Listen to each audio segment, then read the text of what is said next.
Have you ever noticed that the loudest voices in the room are rarely the ones actually moving forward? The constant debates, the unsolicited opinions, the noise of what everyone else thinks you should be doing. It's exhausting. And you started to pull back, to go quiet. But now you're wondering, is this isolation or is it strategy? I've been there. A few years ago, I was trying to build something meaningful, but I was so busy defending my plans to skeptics and absorbing everyone's hot takes that I had no energy left for the actual work. My progress was a public debate, and it was going nowhere. Today, I want to reframe that quiet space you're creating. This isn't a retreat. It's a recalibration.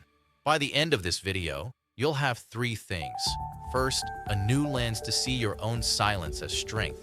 Second, a simple filter to protect your focus. And third, 3 actionable steps to turn your quiet treatment into tangible momentum. The problem isn't negativity itself. It's our cultural script that says we have to engage with it. We're told to prove the haters wrong, to have a thick skin, to fight every doubt. So we waste precious mental cycles arguing with ghosts, preparing defenses, and seeking validation that never really fills the tank. Why does this common advice fail? Because engagement is energy. When you debate every pessimistic comment from a family member, or drain yourself scrolling through highlight reels that make you feel behind, you're not building your dream. You're renting space in your own mind to someone else's narrative. Think about it. How many hours this week were spent reacting versus creating? This is where the shift happens. The quiet comeback isn't about ignoring reality. It's about a strategic disengagement to reclaim your creative capital. You stop feeding the noise with your attention. Let me tell you about my friend, Sarah. She left her corporate job in Chicago to start a freelance consultancy. At first, she posted every small win and setback online. The comments ranged from, "You're so brave," to "When are you getting a real job again?" The roller coaster of external validation and doubt paralyzed her. Her real turnaround began when she stopped announcing and started building. She went quiet online for 6 months. That silence wasn't empty. It was filled with client work, systems, and deep focus. Her quiet treatment to the noise was the most productive period of her life. The simple framework is this: redirect, don't resist. Stop resisting every negative thought or opinion. Instead, redirect that energy, all of it, back to your 1 or 2 key actions. Your focus becomes a filter. So, how do you operationalize this? 3 actionable steps. Step 1. Create an input curfew.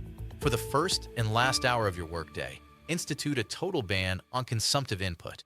No news, no social feeds, no podcasts, no emails. This isn't a digital detox. It's a guardrail for your mindset. This quiet space lets your own goals and ideas set the tone for the day. It's why so many successful founders in places like Austin or Boulder start with a morning walk or journaling, not an inbox dive. Step 2. Practice neutral acknowledgement. When you encounter negativity, a doubting comment, a comparative thought, you don't fight it. You simply label it. That's a doubt. That's someone's opinion.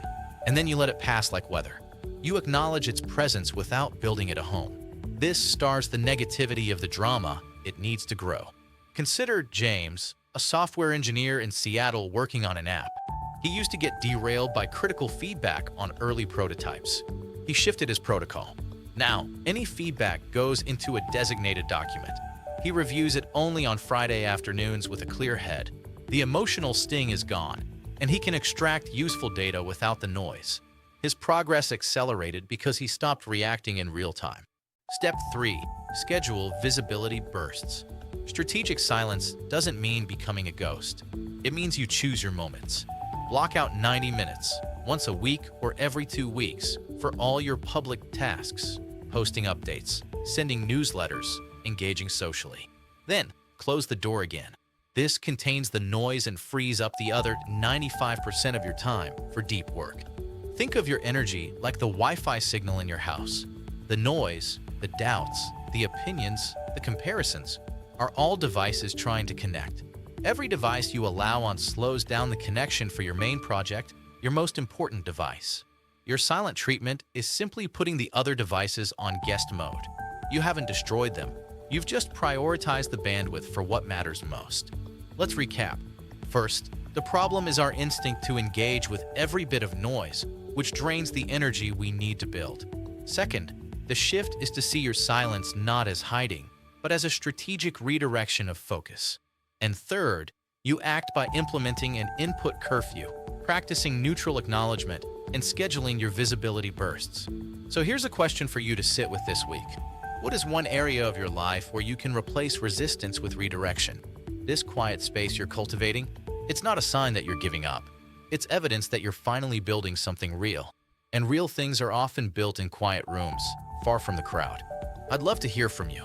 In the comments, share one source of noise you're consciously giving a silent treatment to this week. It could be an app, a habit, or even a certain type of conversation. Let's normalize this strategic quiet. If this reframe resonated with you, please like this video. It helps others find this calm, practical content. And subscribe for more. Every week, we explore how to build sustainable success, not through hustle, but through focus. In the next video, we're talking about a concept I call the compounding morning, how a 15-minute decision, repeated quietly, changes everything. I'll see you there.